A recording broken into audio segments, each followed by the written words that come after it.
Nang maubos ang kayanin niyang ibigay,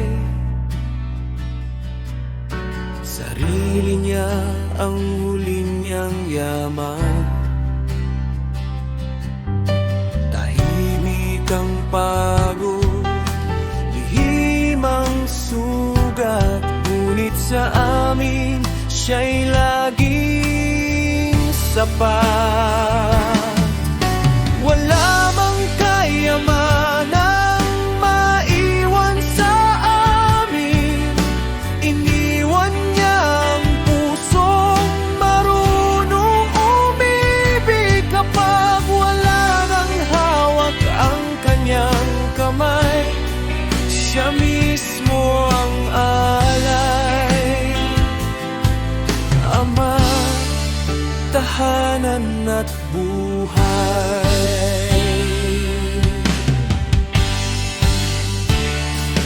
At kung kami naging matatag sa mundo, dahil minsan may isang taong piniling maubos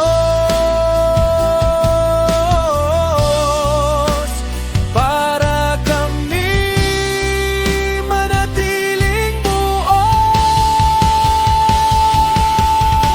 Wala bang kayamanang maiwan sa amin, iniwan niya ang pusong marunong umibig. Kapag wala nang hawak ang kanyang kamay, siya mismo ang alay.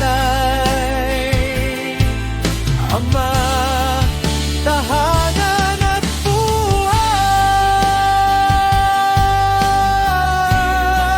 buhay.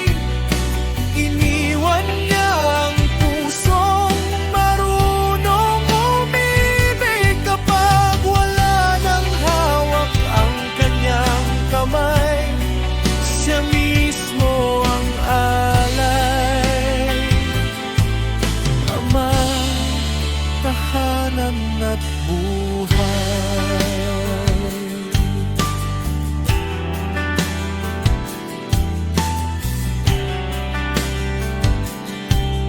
Ama, tahanan at buhay.